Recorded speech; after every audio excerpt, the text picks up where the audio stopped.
Like to call the EDA meeting to order. Roll call, please. President Mungy, Here. Vice President Matthews, Here. Treasurer Bramsher, Here. Member Nath, Here. Member Gallardi, Here. Member Gogra, Here. Council Representative McKenzie, Here. and staff and ex officio members present today are Executive Director Frandl, Community Development Director Roberts, and EDA Secretary Cherney. Thank you very much. Can I please get a motion to adopt the agenda? I'll make the motion. Andrew?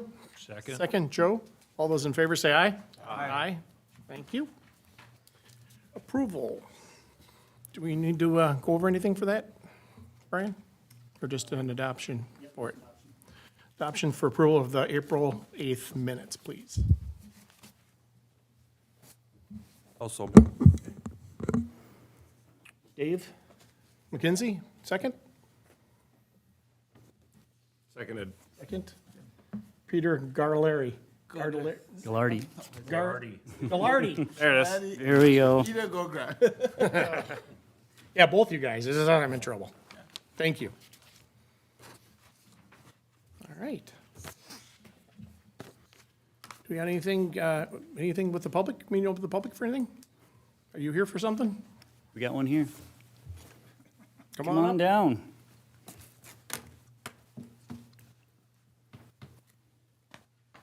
Your side after me, Tim Cole, 2570 Sean's Way. There you go.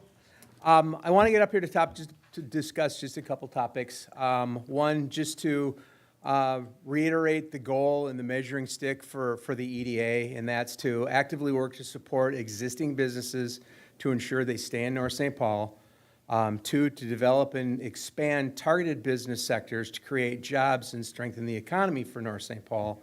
And third, to ensure that the local infrastructure is adequate to support the needs of all of the residents and expanding of growth.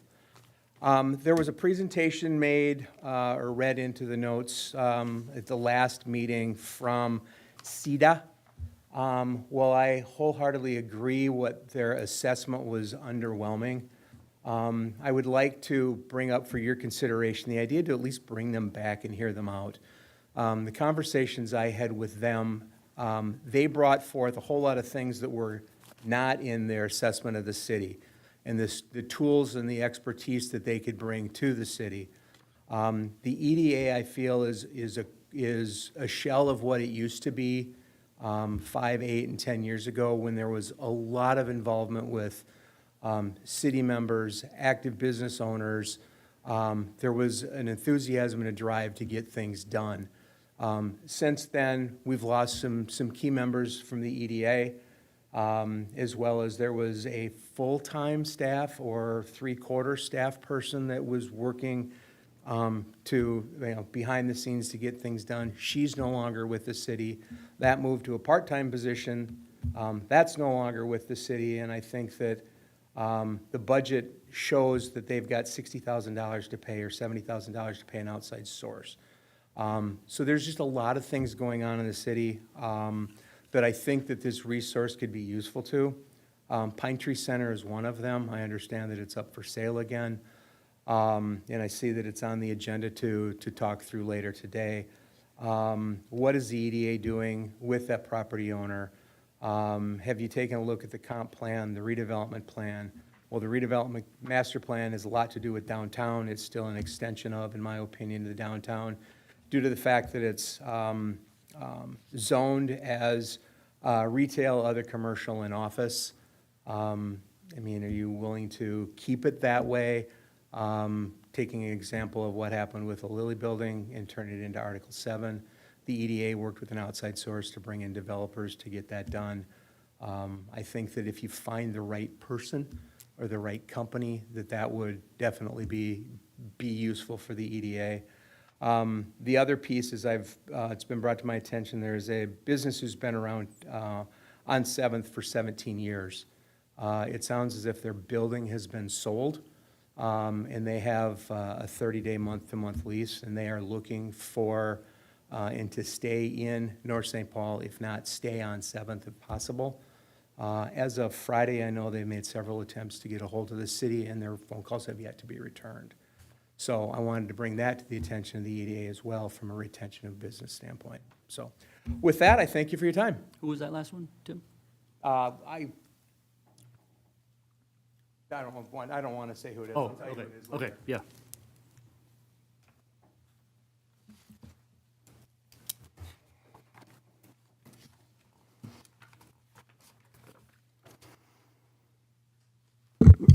All right, action items. We have one item on the agenda, which is our facade improvement program. We've received 2 applications for involvement in that. One is from the VFW, which in a minute I will turn that over to Ken to discuss the details of that. I think that that one's not probably as clear cut, so I think it needs to come to you guys for a vote on whether or not you think it qualifies for that. The second one is the main drag and Sweeties, and that's something the community development will take care of. It's pretty straightforward. There's going to be replacing a window there, so that one's not an issue. But I will turn over the VFW application to Ken, our community development director. Oh, sorry. Thank you, Brian. As he indicated in his opening comments, and thank you for having me, by the way, the VFW submitted an application for the facade improvement program, grant program through the city, that would include adding LED lighting around the perimeter. Let's see if I can enlarge this. And all this, I think, was in your packet as well, but this is an example of what they want to add as part of the request.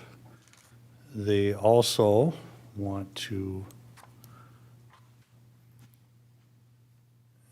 add the post 1350 under their VFW sign. This large part of the VFW sign is on the building.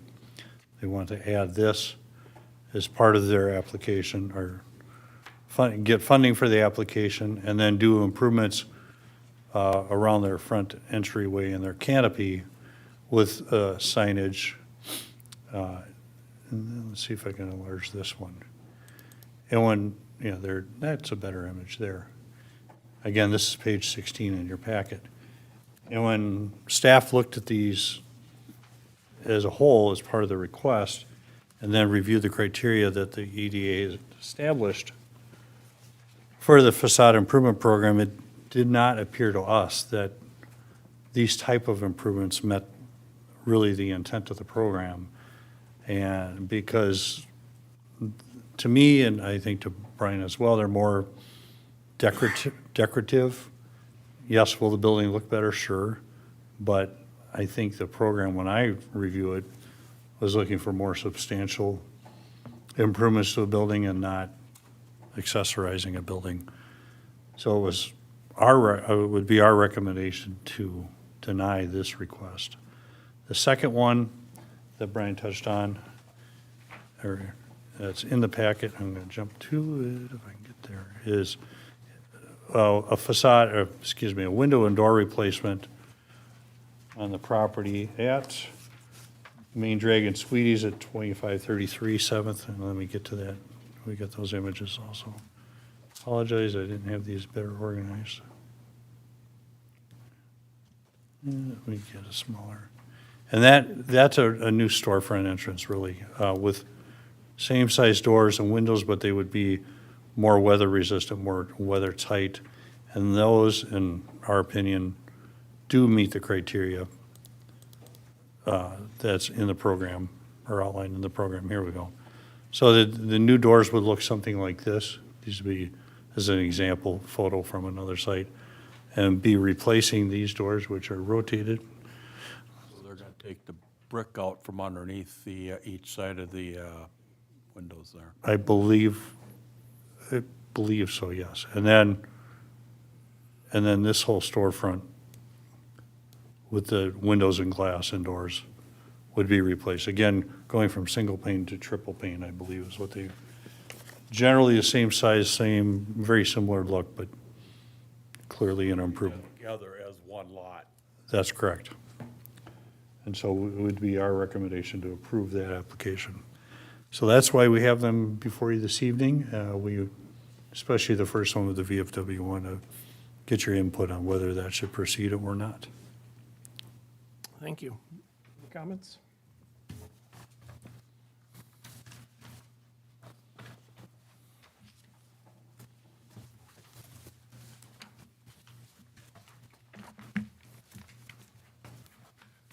One thing when I look at it, is it's improvement to the building. Signs can be taken down and, you know, as far as come and go. I think with what we were thinking about was more along the lines of physical improvements to the building. That's the facade that we were, in my mind, looking more for as well, is being able to do like this. This is a great one with Sweeties. I mean, they only had one door. They got, you know, nice new entrance that stays with the building. Something happens, they leave tomorrow, close down, that sign is gone. But you still have new doors and new windows, and it's a little more safer and. No, I'm talking about the sign with VFW, because that leaves any. Yeah, right, This is permanent. right. Yeah, I agree with the assessment. It makes sense.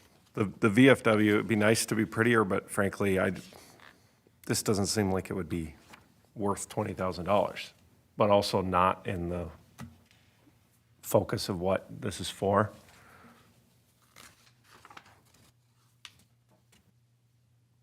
So I guess if I may, we're looking for a consensus or a vote or one way or another, or direction Sure. after your discussion's done. Does the switching of the doors for Sweeties and the triple glass have to be connected? It would not have to be, but that was the application they made. Sure, as a I package. don't have a No, problem but with either, somebody could come in and just do the doors or just Right, do the windows. right.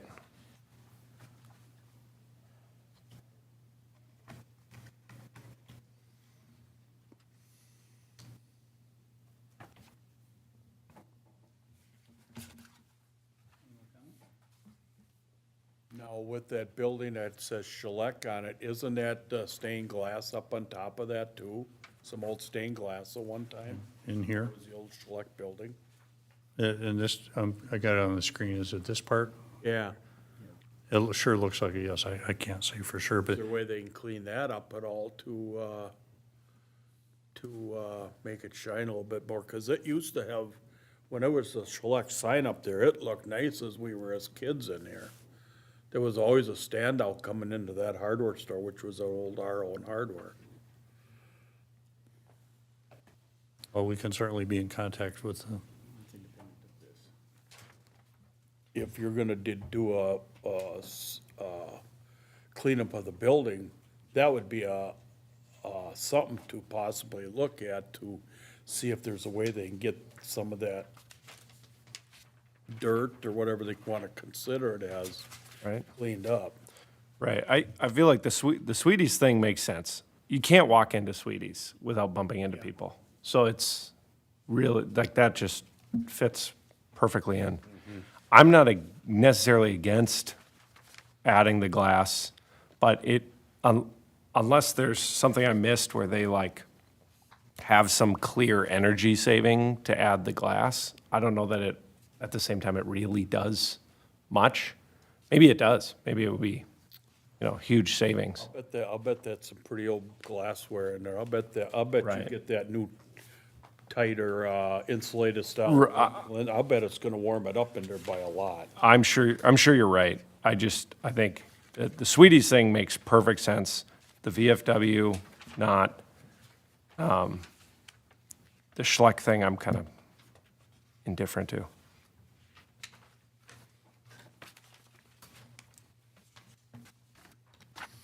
But being we're gonna be working on the facade end of it, the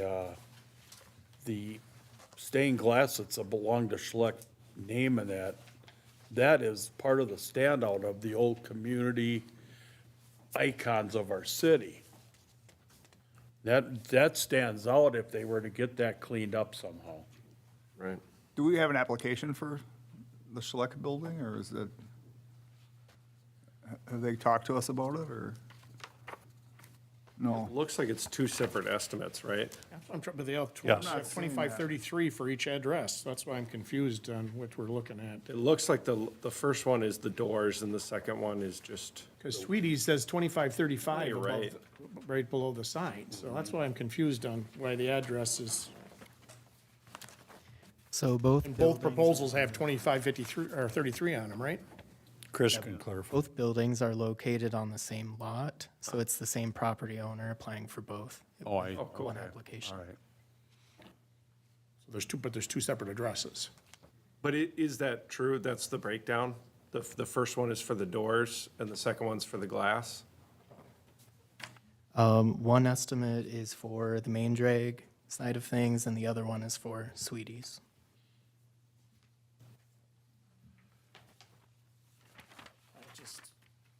So Sweeties is gonna have the double doors? This is not broken up very great.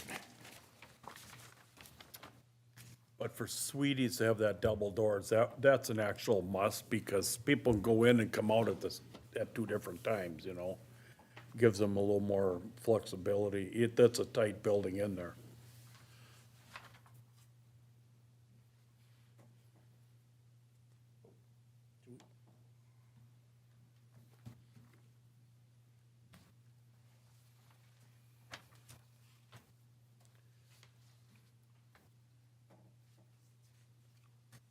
For the Select Building, do we have an idea of what that would look like? What would be different?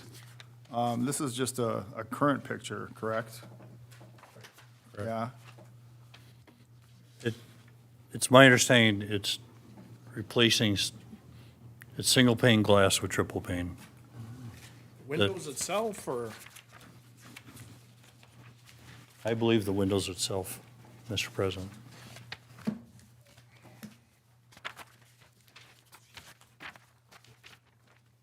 so the four big windows across the front, or five, whatever it is. Is that what we're talking about here for that one? Yeah, the narrative says replace the front windows that are single pane, the doors and frames with new insulated windows and frames, similar to Max that's across the street. They're probably gonna be the same size then. I would sure think so, Yeah, yes. so, this is weird, because it's the same address for both of these, and they're really not broken up. So the one for Schleck is the front windows, I don't think they'll probably go up as high. I mean, they won't be removing stuff, and then the second one is the double doors at Sweeties, which is the 2535. Okay. well, both would certainly be an improvement. Yep. I'm sure those single pane get really warm in there with those five going across, Yeah, because it's faces south too, so.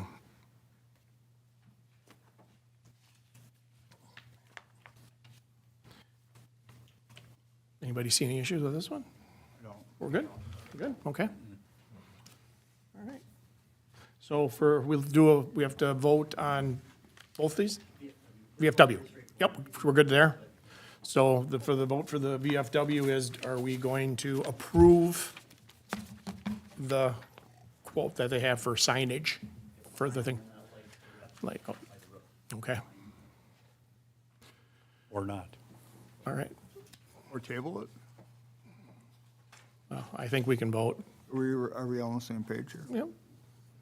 I got comments, there's 3 comments about, we can go to talk about the VFW some more if you like. It's, the signage.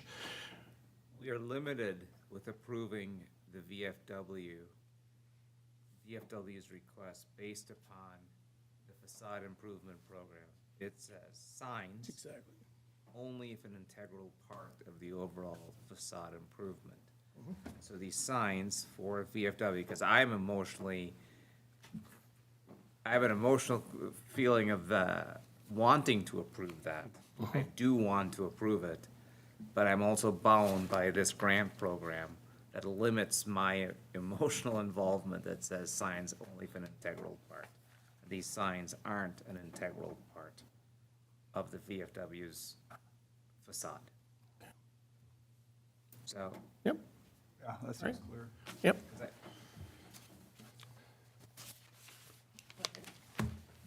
So the vote is to not approve? Yep, so Or deny. just have to do it then? Yeah. So, but the official language, I want to make sure, is the vote to, make sure we got this I right. think the vote is to approve those two, and then maybe table the VFW unless, of course, the sign they come back with is an integral part of the facade improvement. If I may, I'd recommend that if you're not supporting the current application, you deny it, and then they can resubmit and start over. Good. All right? Can I get a vote for, or a motion to denial for the VFW signage? Motion to deny? Peter? Second, Peter? Sorry, second, Peter. Galari, and say your name again, I'm sorry. Yeah, Gogra. I apologize. All those in favor, say aye. Aye. Aye. Opposed? Thank you. Appreciate it. So that's it, the action items. Kind of like to follow up on applications. So the couple new downtown businesses that we've had, and we've had ribbon cutting ceremony for the Candles Company, and then the garter toss. They were open last Friday, correct? That was their first Ryan? day? Why don't you talk to them? Apologize, yeah. The garter toss, they were open last Friday. I think that was their first day that they were open for any kind of festivities they have or weddings that they hold there. So I don't think they had anything. It was just open for the public at that point. But those are two new businesses that we've had come in. Pine Tree Center, so we have talked, or at least code enforcement has talked with them. They, pardon me, I put in a couple of phone calls to them in the past that they didn't respond, but we did find out that they are putting the building back up for sale. They do only have the one tenant in there right now. I don't know where he was at on informed about it selling, but that's on him. But we met with I think it was a broker that they have hired for, it's kind of a broker slash realtor, and they were kind of looking at what the city might like to see in there. You know, we put out there, Ken and I met with them, you know, we'd like to see our businesses out there. They kind of counter-argued that by saying, well, we have had a gas station out there, we've had all these other businesses out there, and they all failed in their argument. So it sounds like they probably are leaning more towards townhomes to be put out there, like 42, 44 of them type. But we'll see. They're still working on that. I actually asked to see if they would share what they might be putting on the market for cost, and they said they weren't fully determined yet, so that's to come out later. So we've been in contact. We can only give as much information as they give us. Exactly, yeah. We've been staying on top of it. Indeed. But I did send them an email and said, you know, please stay in contact with us. I did invite them to this meeting to see if they wanted to share any kind of information, and, you know, to please use us as a resource. If there's anything that we can do, reach out, and we'd go from there. We did have at 2579 7th Avenue, which is where the old clinic used to be, now an empty lot owned by the city. I did get a call a couple weeks back from a gentleman who had expressed interest in it. He started name dropping of some of the businesses around, some people that he knows. When I talked to him, he was on vacation in Florida. Said he'd be back and continue conversations about that lot, that they may be interested in something going there. He didn't give any details at that point. The conversation was pretty short, but so hopefully more to come on that. And just as just a FYI kind of update for our community center that we're working on right now, we have hired EAPC, which is an architect engineering firm, as a feasibility study of what to do with that building. Kind of a longer process. We've been having several meetings with them. They're going to have a council update this next Tuesday at the workshop. That's going to be informational only. It's not open to the public for feedback just yet. That'll come later. But just to give them an idea of where we're at, as long as council is still agreeing with what they're doing and moving forward and how they want to move forward to next steps. So you guys are all invited to join in or watch, and we do have a sign-up sheet as well for online, that if people are interested in, knowing how that is progressing, and if you want to get your name on a list to be informed of anything new that's happening with the project, you can sign up for that. It was brought up by our guest today. They were talking about the downtown design manual, which Ken has been looking into. That was brought to the Planning Commission as well to look at updating that. It was also brought up about the comp plan. We're going to have the new, 2050 comp plan that's due in 2028. So it won't be long, we'll be working on that and getting that up and going. So do you have anything you'd like to add to that? No, except I'm learning all about the city in my first 6 or 7 weeks, and the comp plan, we're expecting information from the Met Council by September, October to kick off that process. But we'll see. My initial reaction is it won't necessarily need a whole major rewrite, since it looks like the last time it was done, and there's been some changes in the city, but I don't want to prejudge yet. So we'll see what we find as we dive into it. But the Planning Commission's excited to get after it, which is good. What was your discussion with the downtown design? Oh, yeah, and then on the design manual, part of what we did at the last meeting, I put together a work plan for the commission of several items that the commission and staff should tackle, the design manual being one of those. They all see the value in having it, but it's 20 years old, and they also all recognize that it needs some major updating, and the question is, can staff tackle it? Does staff have the time to tackle it? Or do we need to look at possibly having a consultant take it and run with it and get it updated? And there wasn't a decision on that. If it's going to be a consultant, it might be $10 or $15 or $20,000. So that'll become a budget item for 2026, unless we find or work with Dan to find other funding for that. So that is a possibility, but it's definitely on the radar.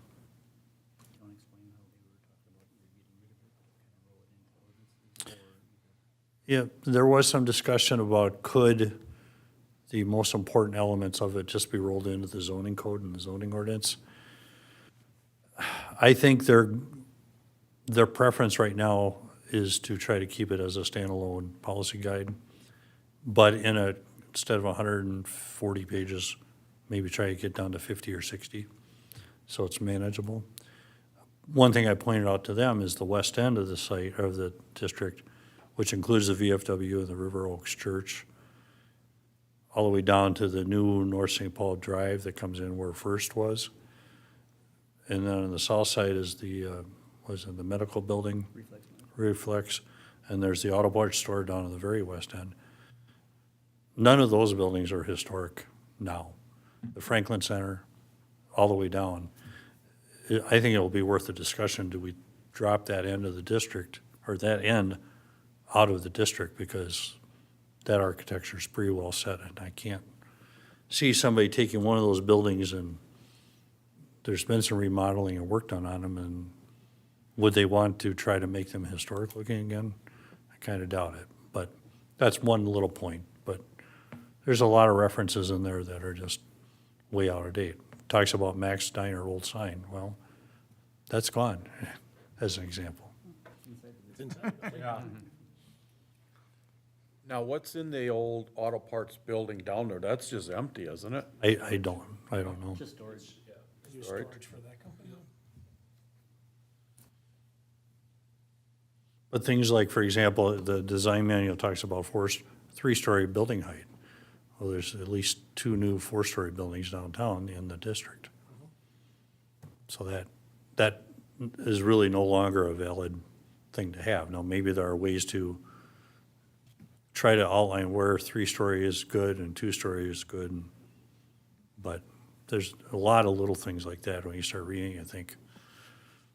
That may have been good 20 years ago, but no longer is applicable now, and things have changed. And so that's and even the review process, it talks about old historical commission, which of course isn't functioning. So who would even review an application if it came in? Is it just plain commission, city council? Well, that would all have to be codified and put into the new document. And yes, rolling, then it'll tie into the comprehensive plan update, as Brian mentioned, because they may want some policy changes in that, or the zoning code itself, if it needs tweaking to better accommodate the downtown and that mixed corridor. So it's all layers of the onion that we get to peel back and figure out what's important and then make it work. Yeah, especially if a lot of it's outdated. Makes sense. Thanks for the update. I've got one other quick tidbit if you. Sure. I just this week had contact with Quick Trip folks. They're already looking to expand the car wash. They said it's doing better than they ever expected. So they may be coming in to add a second drive-through car wash on the backside of the store, so that'd be great. Thank you. Thank you. They got space for another car wash down? They do, Do they? yeah. That was the first question they asked me, but they do. There's a landscape island behind. They'd have to move some of their transformers and things, but if they can sell car washes, then it's probably worth it. Another change, so once upon a time, we used to have a design and historical review committee, which has been rolled into the planning commission at this point as well. And once upon a time, as Ken had mentioned, that the historical downtown used to go from First Street all the way to Highway 120. Well, if you really look at it, the only historical buildings are probably from Helen to Charles, as far as what the old design is. But that's a conversation that they'll be having in the planning commission and figure that stuff out. But yeah, lots of changes probably to be had in there. But that's all we got. Thank you.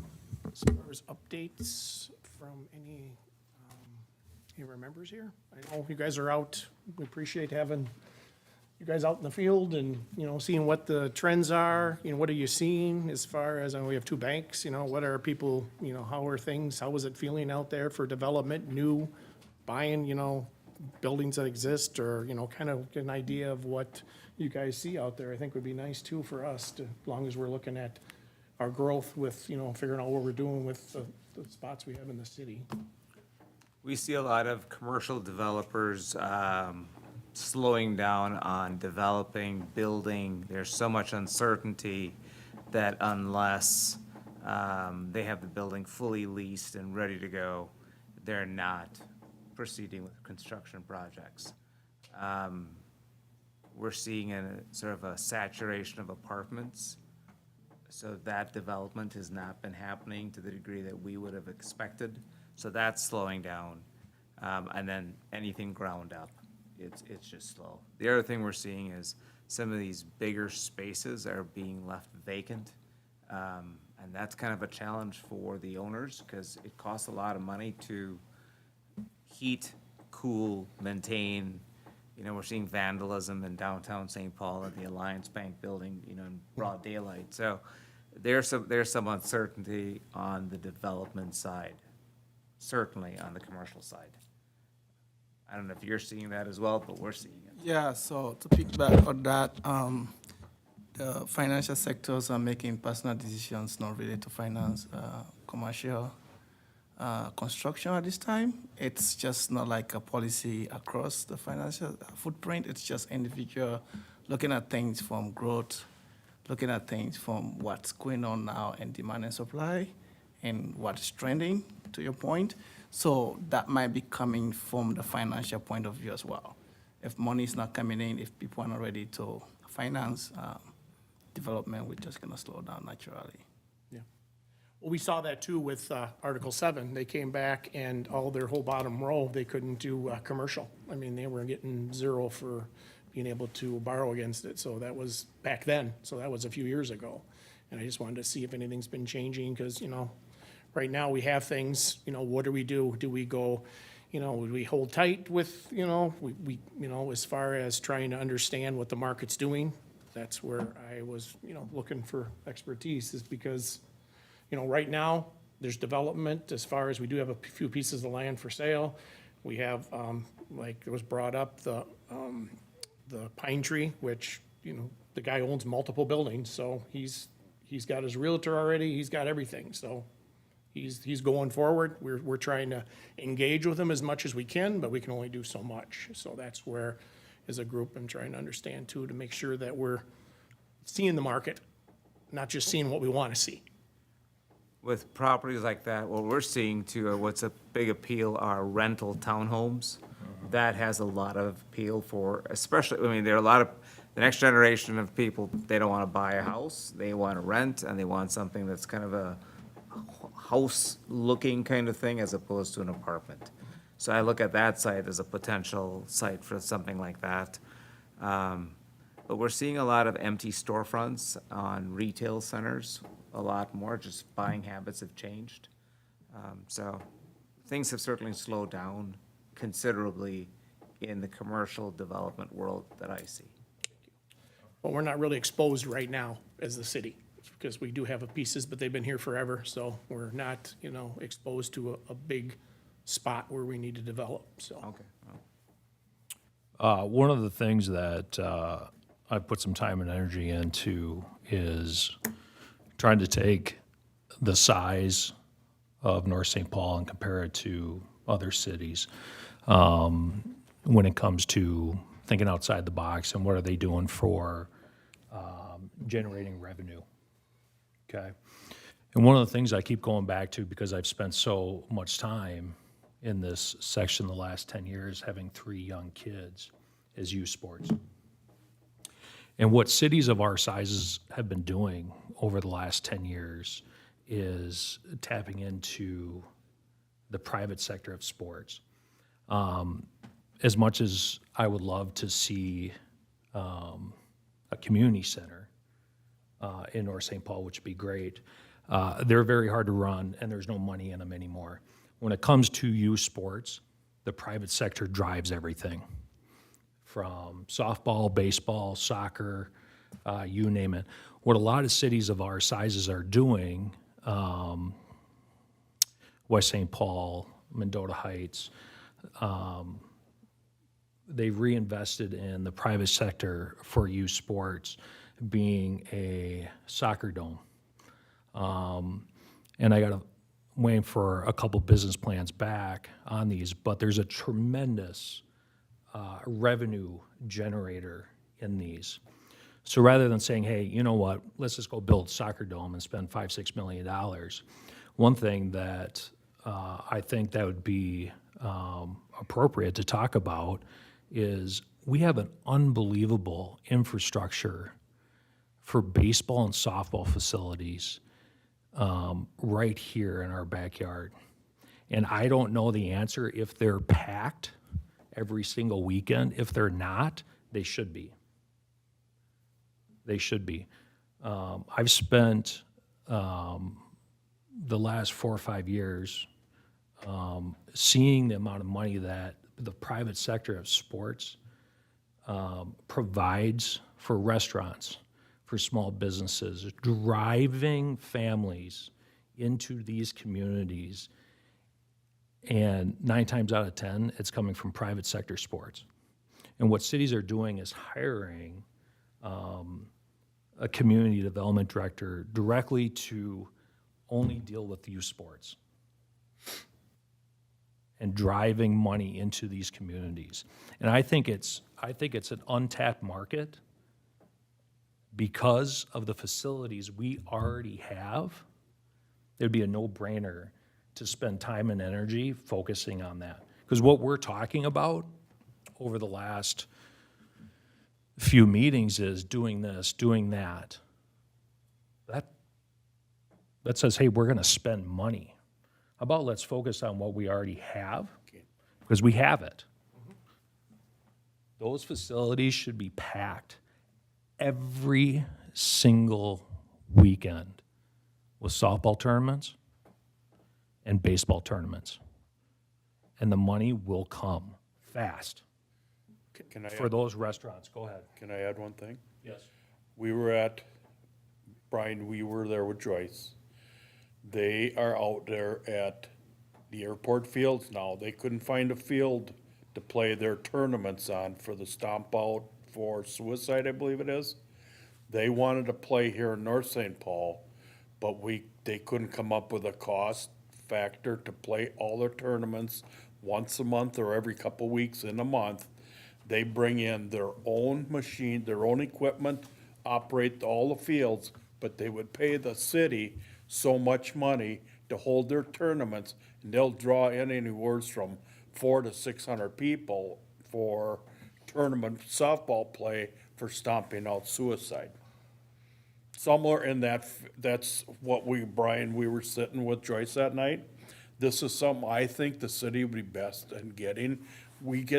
Let a group come in, operate their program, let them feed us with the monies that they're willing to put the tournaments on instead of sending them way out to the polo fields at the airport. They wanted to play locally in North St. Paul. I like to bring something. It's very, very hard to do these business plans in large cities. They're very hard.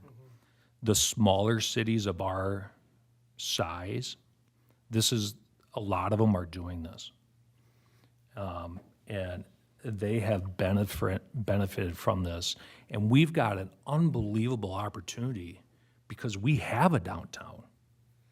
So we're talking about, how can we advertise the VFW, the Legions, Max, all of this? We get these people in here and we advertise. You're a quarter of a mile away from downtown in between games. These places are gonna be busy. You gotta remember, we got all these places down along McKnight Road with Puzzles and all those Asian restaurants down there. That would feed all those folks down Big there time. too. We have an unbelievable, Restaurant the area. way the city's laid out, not to take advantage of this. Go ahead. Yep, I do have an update. Yes. Something, because we've been working on this, Brian, myself, and some of the other ones. What Maplewood does is they partnered up with the called Rav Sports. Yes, And that's what we're looking at doing, because you can't, as far as running it. So they use your fields, they take care of everything, and then they use the city fields. Right. That's what we've been looking at. There's two ways to do it. Yep. You can hire a company out to run it for you.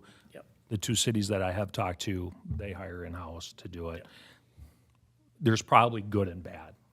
It's like an authority commission. We've talked, there's good and bad to both. And we met with Mayor of Maplewood, Mary Lee, they provide a lot more now. They provide different sports, soccer and all that, because they have this big network that they use the fields with. So it does add to what the cities can provide, but they take care of it all.